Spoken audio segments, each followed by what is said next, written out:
قرآن مجید کا تیسرا سورہ، سورہ آل عمران۔ بسم اللہ الرحمن الرحیم۔ شروع نام سے اللہ کے جو بڑا مہربان نہایت رحم کرنے والا ہے۔ ثم انزل علیکم من بعد الغم امنة نعاسا یغشا طائفة منکم وطائفة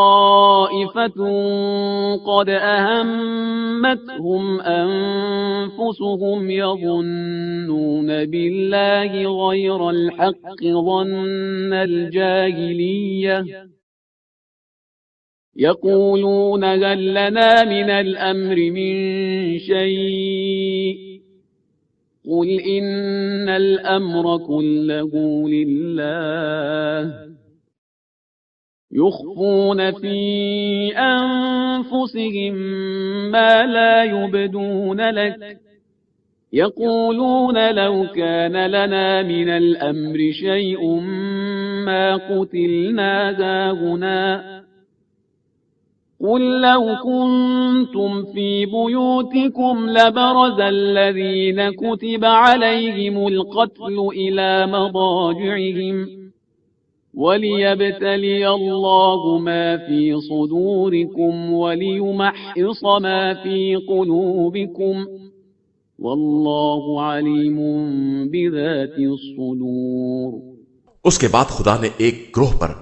پرسکون نیند طاری کر دی، اور ایک کو نیند بھی نہ آئی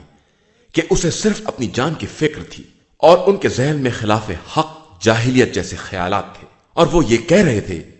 کہ جنگ کے معاملات میں ہمارا کیا اختیار ہے۔ پیغمبر آپ صلی اللہ علیہ وآلہ وسلم کہہ دیجئے کہ اختیار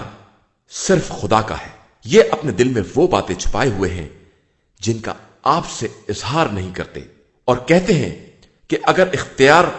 ہمارے ہاتھ میں ہوتا تو ہم یہاں نہ مارے جاتے۔ تو آپ صلی اللہ علیہ وآلہ وسلم کہہ دیجئے کہ اگر تم گھروں میں بھی رہ جاتے تو جن کے لیے شہادت لکھ دی گئی ہے وہ اپنے مقتل تک باہر حال جاتے، اور خدا تمہارے دلوں کے حال کو آزمانا چاہتا ہے اور تمہارے ضمیر کی حقیقت کو واضح کرنا چاہتا ہے، اور وہ خود ہر دل کا حال جانتا ہے۔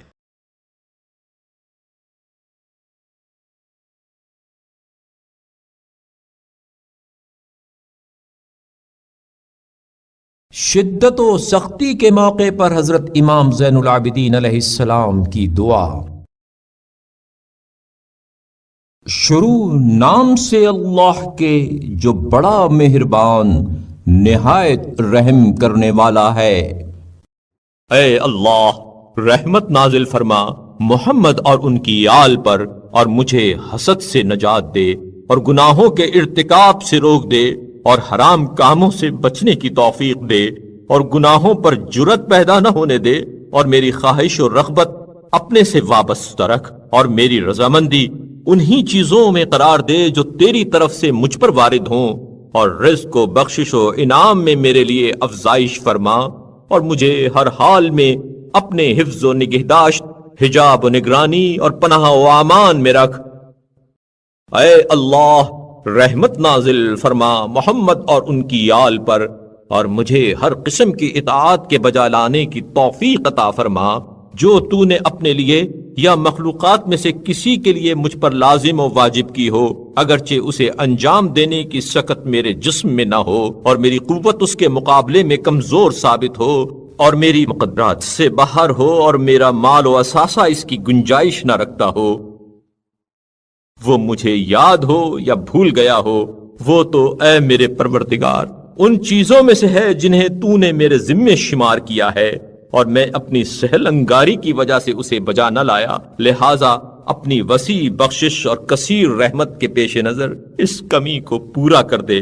اس لیے کہ تو تمنگر و کریم ہے، تاکہ اے میرے پروردگار جس دن میں تیری ملاقات کروں اس میں سے کوئی ایسی بات میرے ذمے باقی نہ رہے کہ تو اس کے مقابلے میں یہ چاہے کہ میری نیکیوں میں کمی یا میری بدیوں میں اضافہ کر دے۔